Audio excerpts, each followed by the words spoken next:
ఆవశ్యకత మాట్లాడమని ఈ సందర్భంగా కోరింది. కొన్ని అంశాలు ఉన్న 10 నిమిషాల్లో నేను ఇక్కడ షేర్ చేసుకోవాలనుకుంటున్నా. ముఖ్యంగా ఆడపిల్ల చదువు గురించి తప్పించిన కొందరి గురించి ఈ సందర్భంగా గుర్తు చేసుకోవడం చాలా ముఖ్యం. ఈ దేశంలో చదువు హక్కుగా గుర్తించని పాలకులే ఈ 75 ఏళ్ళుగా ఉన్నారు. అదొక వాస్తవం. అయితే సావిత్రిబాయి పూలే ఆమె చేసిన కృషి, ఇవాళ చదువుల తల్లిగా సరస్వతిని కాదు, గురువుగా సర్వేపల్లి రాధాకృష్ణ కాదు, ఎవరిని గుర్తించాలి అంటే సావిత్రిబాయి పూలేని అనేది ఒక గత 10 సంవత్సరాలుగా చైతన్యవంతమైన సంఘాలు, ప్రగతిశీల మహిళా సంఘం కానీ చైతన్య మహిళా సంఘం కానీ మేము డిమాండ్ చేస్తున్నాం. గురువు దినోత్సవంగా ఆమెను పెట్టడమును, ఆమెని గుర్తించడమే చాలా సబబు అని. అట్లాగే ఇక కొంతమంది గురించి చదువు మన తెలుగు రాష్ట్రాల్లో కృషి చేసిన వాళ్ళల్లో సంగం లక్ష్మీబాయి కానీ, అట్లాగే సదాలక్ష్మి అసెంబ్లీలో చేసిన ప్రసంగాల్లో ఆడపిల్లల చదువు కానీ అనేక అంశాలు, ఈశ్వరీబాయి కానీ వీళ్ళందరూ కూడా లేవనెత్తిన సందర్భాలు చూస్తే అసలు సంగం లక్ష్మీబాయి లాంటి వాళ్ళు చదువు కోసం ఇవాళ అవి మళ్ళీ ఆధిపత్య కులాల చేతుల్లోకి వెళ్ళిపోయినాయి. ఆమె కృషి అది రెడ్ల చేతుల్లోకి వెళ్ళిపోయింది. రంగారెడ్డి జిల్లా పేరు పెట్టుకున్నటువంటి ఆ కుటుంబాల చేతుల్లోకి సంగం లక్ష్మీబాయి స్థాపించిన సంస్థలన్నీ వెళ్ళిపోయినాయి. మనకి సైదాబాద్ చౌరస్తా అంటే ఇందిరా సేవా సదన్, అది గుర్తు, బస్ స్టాప్ పేరు. ఆ ఇందిరా సేవా సదనంలో మేమందరం పీడిఎస్సీలో పనిచేసినప్పుడు వెళ్ళేవాళ్ళం రెగ్యులర్గా, చాలా మంది వెళ్ళేవాళ్ళు. అక్కడ చాలా మంది ఆడపిల్లలు చదువుకునేవాళ్ళు, అట్టడుగు వర్గాల నుంచి వచ్చిన వాళ్ళు, ముఖ్యంగా దళితులు కానీ బీసీలు కానీ. ఆ ఆడపిల్లలు చదువు కోసం చాలా కష్టాలు పడుతూ అక్కడ చక్కగా బాగా మంచి ఫుడ్ పెట్టేవాడు. వాళ్ళకి మంచి ఫుడ్ పెట్టడం కోసం ఎదురుగా పొలాలు కొన్నది. ఇవాళ అది భోజరెడ్డి ఇంజనీరింగ్ కాలేజ్. వాళ్ళకి పాలు పెరుగులు ఇవ్వడం కోసం పాలని బర్రెలు మెయింటైన్ చేసింది. దానికోసం సంగం లక్ష్మీబాయి ఎంత కృషి చేసింది అంటే అదొక చరిత్ర. అట్లా దేశంలో మహిళల చదువు కోసం, ముఖ్యంగా ఆడపిల్లల చదువు కోసం కింది వర్గాల నుంచి వచ్చిన మహిళలు చేసిన కృషిని మనం సమాజానికి అర్థం చేయించాలి. ఎందుకంటే వాళ్ళు తప్ప ఎవరు చేయలేదు. చాలా మంది సమాజాన్ని ఉద్ధరించిన వాళ్ళు ఉండొచ్చు. ఎందుకంటే చదువే ఆస్తిగా గుర్తించిన వాళ్ళు మాత్రమే ఆ కృషి చేశారు. ఇవాళ కింది వర్గాల వాళ్ళు మనం చూస్తున్నాం. ఇప్పటికి కూడా ఐఏఎస్లు కానీ పెద్ద ర్యాంకులు కానీ, మొన్న మెడిసిన్ ర్యాంక్ ఒక ఆటో డ్రైవర్ కూతురుకు వచ్చింది. ఆయన 3 కూతుర్లని మెడిసిన్ చేయించాడు, మనం చూసాం. కింది వర్గాల నుంచి అంత కష్టపడి చదువుకుంటున్నారు. చదువు ఇవాళ మెరిట్ మీద జరుగుతున్న వాదనలు కానీ, మెరిట్ చుట్టూ గతంలో మండల కమిషన్ అప్పుడు వచ్చిన వాదనలు కానీ ఇవన్నీ మనం చూసాం. కానీ వాటికి అనేక అస్తిత్వ ఉద్యమాల నుండి, చైతన్యవంతమైన విప్లవ ఉద్యమాల నుంచి కూడా సమాధానాలు ఇస్తూ ఆ ఉద్యమాల్లో కూడా ఈ రోజుకి కూడా మనం పాల్గొంటున్నాం.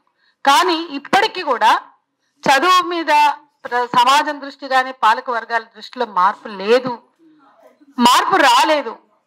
కొన్ని మాత్రమే ఉద్యమాల ఒత్తిడితో వచ్చిన చట్టాలు, కొన్ని మాత్రమే ఉద్యమాలతో మనం సాధించుకున్న అంశాలు అనేది కూడా ఒక వాస్తవం. మన రాష్ట్రం కొంత మిగతా భారతదేశంలోని ఇతర రాష్ట్రాల కన్నా మెరుగైనది, భిన్నమైనది అనడానికి ఈ రాష్ట్రం నుంచే బాలల కమిషన్ అనేది ఒక చట్టంగా వచ్చింది. వెంకటరెడ్డి గారు ఇంతకుముందు కూడా మనం ప్రస్తావించాం, కృపాకర్ కూడా చెప్పాడు. అంటే ఈ రాష్ట్రంలో మొట్టమొదటిసారి యాసిడ్ దాడుల అమ్మాయిల మీద ప్రేమ పేరుతో ఆమె తిరస్కరిస్తే నాకు దక్కింది మరెవరికి దక్కకూడదు అన్న ఒక ఆలోచనతో జరుగుతున్న యాసిడ్ దాడులకు వ్యతిరేకంగా యాసిడ్ దాడుల నిరోధక చట్టం కూడా ఈ రాష్ట్రం నుండే వచ్చింది. అట్లా మన ఉద్యమాల నుండి, మన ఉద్యమ ఒత్తిళ్లతో భారతదేశ వ్యాప్తంగా వచ్చిన కమిషన్స్ ఉన్నాయి, చట్టాలు ఉన్నాయి.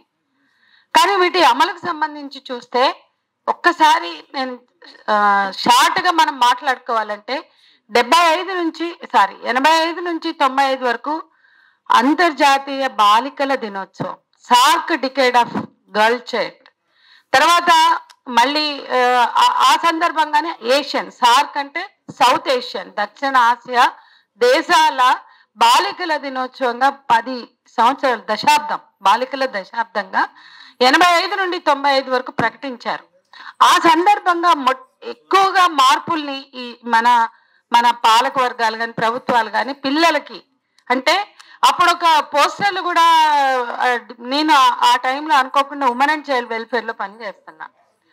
ఇప్పుడు ఈ వెలుగు రేఖ ఉంది కదా, ఒక చందనాకాంత్ దానికి డైరెక్టర్గా ఉండి ఆమె కొన్ని బొమ్మలు వేశారు SAARC decade of girl child సందర్భంగా అవి రిలీజ్ చేయడానికి.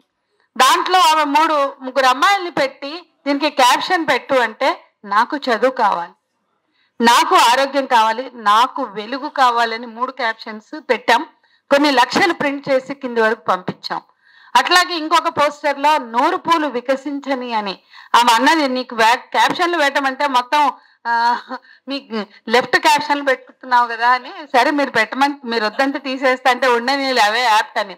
అవి కొన్ని లక్షల కిందికి వెళ్ళినాయి, అన్ని అంగన్వాడీల ద్వారా ప్రతి గ్రామానికి వెళ్ళినాయి. ఆ సందర్భంగా అప్పుడే మొదటిసారి గర్ల్ చైల్డ్కి ప్రోత్సాహకాలు భారతదేశంలో ప్రారంభమైనాయి. ఆడపిల్లల్ని చదివిస్తే ప్రోత్సాహకం, ఆడపిల్ల కంటే ఆడపిల్లని బతకనిస్తే ఆడపిల్లకి సేవింగ్స్, ఇటువంటి పథకాలన్నీ ప్రభుత్వాలు ప్రారంభించినాయి.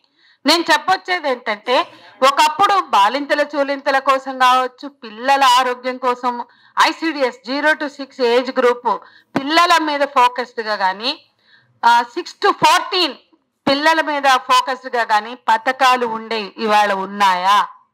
అది మనం ఆలోచించాలి. ఇవాళ లేవు. పథకాలన్నీ కూడా బడ్జెట్లు తగ్గిస్తూ ఇవాళ మొత్తం కూడా కుంచుకుపోతున్న దశ. మరి మార్పు వచ్చిందా?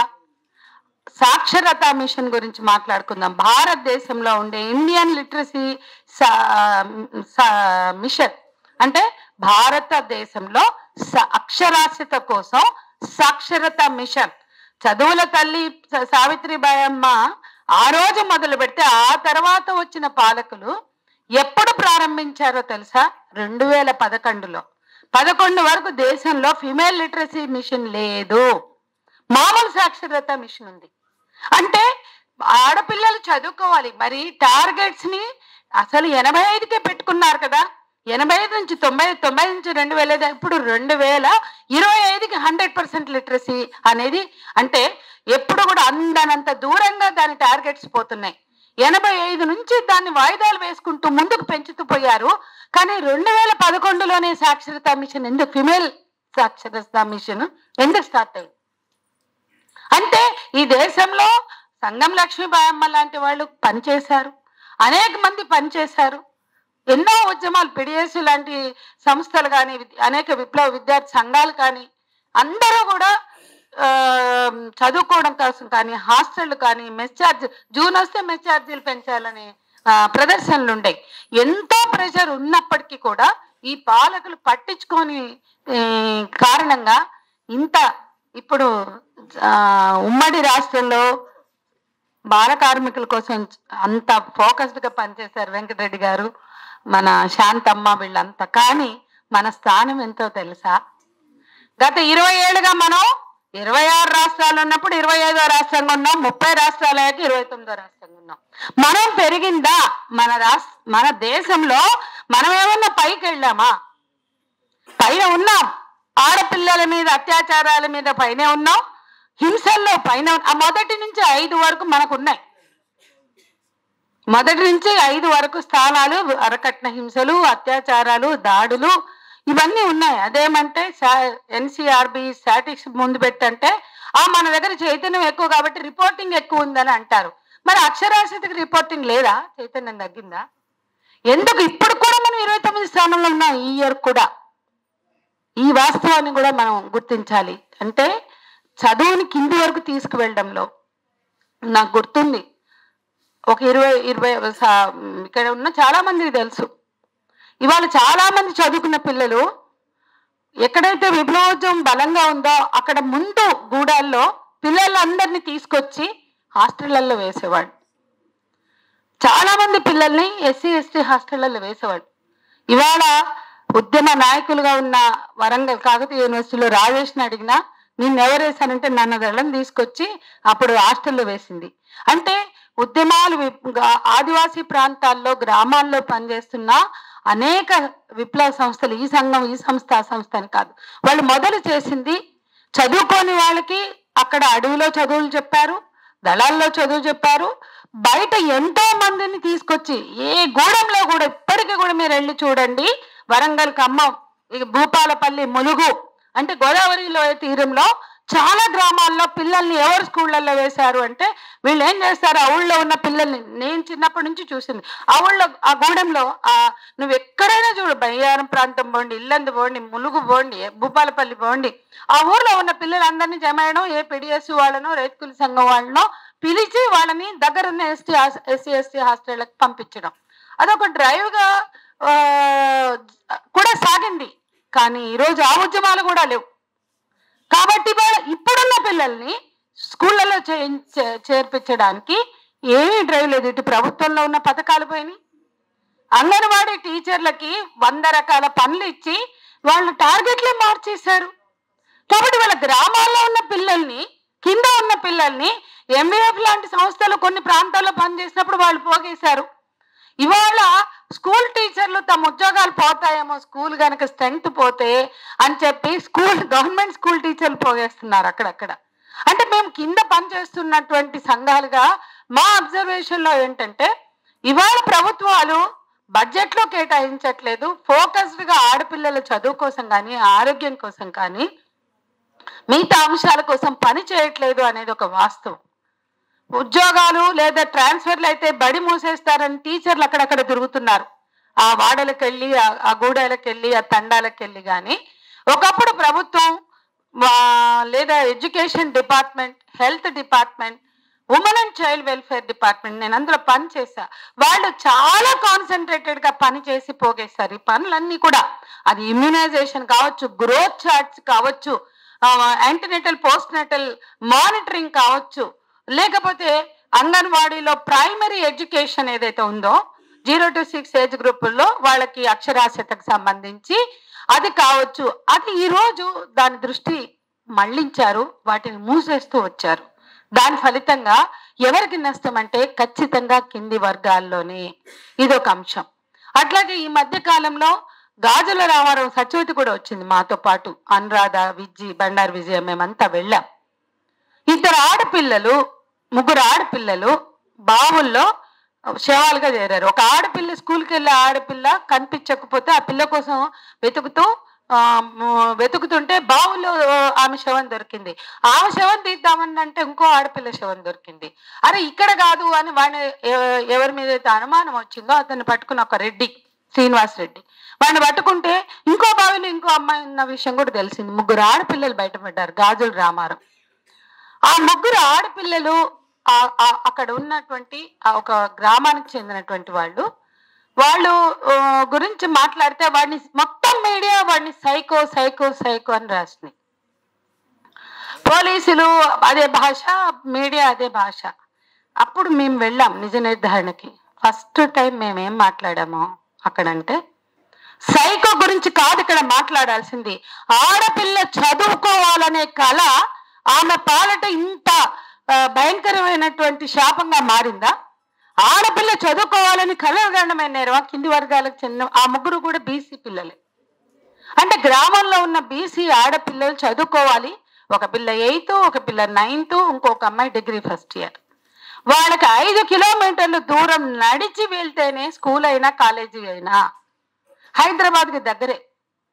కానీ ఆ నడిచి వెళ్ళి స్కూల్ నుంచి బ్యాగులు మోసుకుని నడిచి రాలేని స్థితిలో ఆ ఊరికి చెందిన వాళ్ళు బండ్ల మీద వెళ్తుంటే లిఫ్టులు అడుగుతారు, ఆడపిల్లలైనా ఆడవాళ్ళైనా పెద్దవాళ్ళైనా ఎవరైనా. ఆ లిఫ్ట్ అడిగేటువంటి క్రమంలో ఈ దుర్మార్గుడు 3 అమ్మాయిల్ని పొట్టన పెట్టుకున్నాడు. అప్పుడు మేమందరం అన్నాం, ఒక పేద కుటుంబాలకు చెందిన చదువుకునే హక్కుకు సంబంధించిన అంశంగా దీన్ని చూడాలి, సైకోకు సంబంధించిన అంశంగా. అది వీళ్ళ రాష్ట్రంలో ఎన్ని గ్రామాల్లో ఇట్లాంటి పరిస్థితి ఉంది, ఎన్ని గ్రామాల్లో బస్సు లేక ఉన్న బస్సు డివిజన్లో అది యాదగిరి గుట్టకపోయింది, వాళ్ళు ఉన్న బస్సు క్యాన్సిల్ చేశారు, బస్సు లేదు ఆ ఊరికి. అందరూ ప్రైవేట్ ట్రాన్స్పోర్ట్ లో వెళ్ళలేరు కాబట్టి 5 కిలోమీటర్లు నడిస్తేనే చదువు. కాబట్టి గట్టిగా చదువుకోవాలనుకున్న పిల్లలు ఎండాకాలం ఆ ముగ్గురు కూడా ఎండకి నడవలేక వాడి బండి ఎక్కి బలైపోయారు. అది ముగ్గురు చచ్చిపోయాక విషయం బయటపడింది. కాబట్టి దానిలో ఉన్న సామాజిక, ఆర్థిక, రాజకీయ కోణం ఇక్కడే. ఆడపిల్లలు, గ్రామాల్లో ఉన్న ఆడపిల్లలు చదువు కావచ్చు, రవాణా కావచ్చు, మనం అందరం మాట్లాడతాం బడుల్లో ఉన్న మరుగుదొడ్ల గురించి. దాన్ని నేను ఎందుకు చాలాసార్లు మాట్లాడి ఉన్న విషయం, దాంట్లోకి వెళ్ళట్లేదు. కాబట్టి వాళ్ళ భద్రతతో, స్కూళ్ళల్లో టాయిలెట్స్ నుంచి మొదలు పెడితే వాళ్ళ భద్రతకు సంబంధించిన అంశం కూడా చదువుతో ముడిపడి ఉన్నది. అదొక వాస్తవం. అట్లాగే ఈ మధ్య కాలంలో భువనగిరిలో 2 ఆడపిల్లలు ఉరేసుకున్నారు. ఎంత దారుణం అంటే, అట్లాగే మన దగ్గర బ్లైండ్ హాస్టల్లో ఒక ఆడపిల్ల 7 నిండింది అంతే. ఆ పాప అత్యాచారానికి గురైంది. రాజ్యం ఆలోచనలు ఎట్లుంటాయో చెప్తున్నా. ఆ 2 ఆడపిల్లల అత్యాచారానికి ఆ హాస్టలు ప్రైవేట్, గవర్నమెంట్ లో ఉన్న హాస్టల్ బిల్డింగ్ బాగలేదని ఒక రెడ్డి గారి బిల్డింగ్ లోకి హాస్టల్ని మార్చారు. అందరూ కలిసి, రాజకీయ నాయకులు అందరూ కలిసి. కింద కాలేజ్ ఉంటుంది, మధ్యలో ఐటీఐ ఉంటుంది, లాస్ట్ ఫ్లోర్ లో ఈ ఎస్సీ హాస్టల్ ఇది ఉంటుంది. గవర్నమెంట్ బిల్డింగ్ లో ఉన్నది పడిపోతుందని తెచ్చి ఇక్కడ పెట్టి, ఆ పిల్లలిద్దరూ బంకర్ బెడ్స్ ఉంటాయి కదా, 2 బంకర్ బెడ్స్ కి ఒకే చున్నీని సగం చేసుకుని 2 బంకర్ బెడ్స్ మీద ఉన్న హుక్స్ కి వేసుకున్నారు. బంకర్ బెడ్ ఇక్కడ ఉంటే హుక్ అక్కడ ఉంటుంది. ఆ హుక్స్ అసలు ఎవరికి అందదు. మేము డిమాండ్ ఛాలెంజ్ చేసాం, మీ లేడీ కానిస్టేబుల్ తో వేపించండి ముడి, అది వేసుకోగలుగుతారో చూపించండి అని. ఇక్కడ ఉన్న విజ్జి మేమంతా కూడా దానికి వెళ్ళాం. అసలు మొత్తం ఇటు కలెక్టర్తో, ఎస్పీలతో, పోలీసులతో తగాదగాని అది వాస్తవం కాదు అని మేము చెప్పే ప్రయత్నం అక్కడ అర్థం చేయించడానికి చాలా కష్టమైంది. ఇక్కడ నేను టు బి కట్ షార్ట్ చెప్పాలంటే, ఆడపిల్లలు ఎస్సీ హాస్టల్లో చదువుకుని ఆ పిల్లలతో మాట్లాడితే, ఆ పిల్లలు ఎవరైతే చచ్చిపోయారో 1వ తరగతి పిల్లలు, 2వ తరగతి పిల్లలు, వాళ్ళు చిన్న పిల్లలు వస్తారు కదా, వాళ్ళకి తలంట్లు పోస్తారు, వాళ్ళకి చదువు చెప్తారు. ఆ 2 చనిపోయిన పిల్లలు ఎంత యాక్టివ్ అంటే, వాళ్ళు అమ్మా నాన్నలు లేని పిల్లల్ని వీళ్ళు పోతూ వీళ్ళు అది ఎస్సీ హాస్టల్ కానీ వీళ్ళు బీసీలు ఇద్దరు, వాళ్ళు పోతూ ఆ పిల్లల్ని వాళ్ళ ఇళ్ళకి తీసుకెళ్ళి మళ్ళీ తీసుకొస్తారు.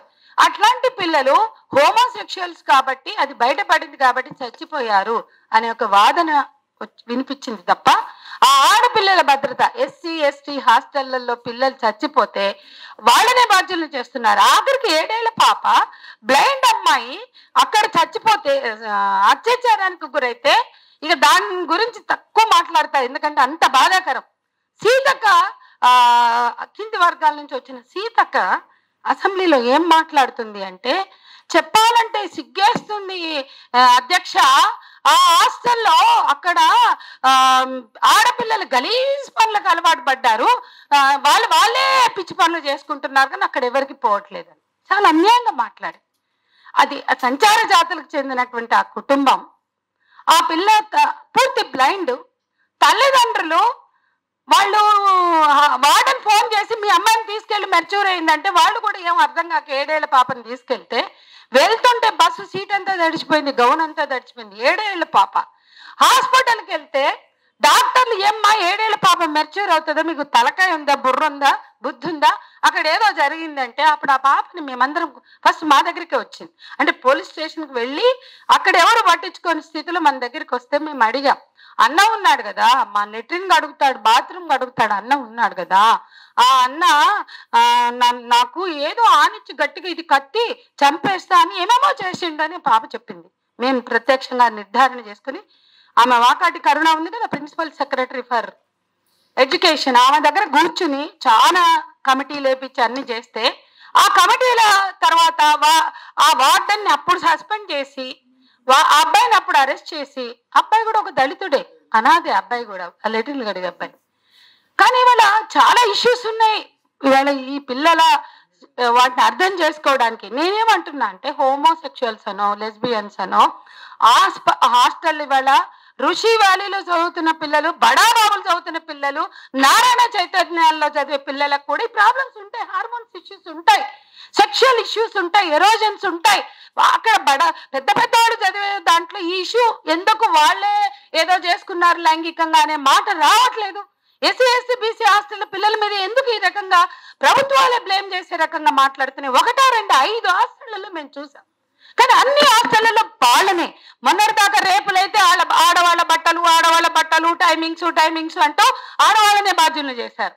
అంటే కింది వర్గాలు, దళితులు, ఆదివాసీలు లేదా స్త్రీలు వాళ్ళు అత్యాచారాలకు గురైన, బలైన, చచ్చిపోయిన వాళ్ళనే బాధ్యులు చేసే ఒక ప్రమాదకరమైన ట్రెండ్ ఏదైతే ఉందో పెంచి పోషిస్తున్నాయి పాలక వర్గాలు. అది కూడా మనం అప్రమత్తంగా ఉండాల్సిన అంశం ఉంది.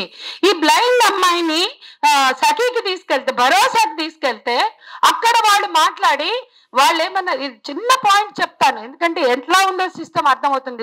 ఇదే పొలిటికల్ కోణం మనం అర్థం చేసుకోవాల్సింది. ఆ సఖీలో వాళ్ళు అడిగితే వాళ్ళు ఏం అడుగుతారు, అమ్మా నాన్న పడుకుంటే బెడ్రూమ్ లో చూసావా, ఏమన్నా చేసుకున్నావా అని అడిగితే నాకు కళ్ళే లేవు కదా మేడం, నేను ఎట్లా చూస్తాను అన్నది ఆ పాపకున్న సోయి అక్కడ పనిచేసే అధికారులకు లేదు. వాళ్ళు ఆ మాట అడుగుతారు 7 ఏళ్ల పాపని, కళ్ళు కనపడని పాపని. అది అయిపోయింది. ఆ తర్వాత మేము ఇంత గొడవై సీతక్క అసెంబ్లీలో తల్లిదండ్రులు పక్కదోవ పట్టించారు అని మాట్లాడితే ఆ తల్లిదండ్రులు చచ్చిపోతామంటే అప్పుడు మేము ప్రెస్ మీట్ పెట్టాం. దాంట్లో సత్యవతి కూడా పాల్గొంది.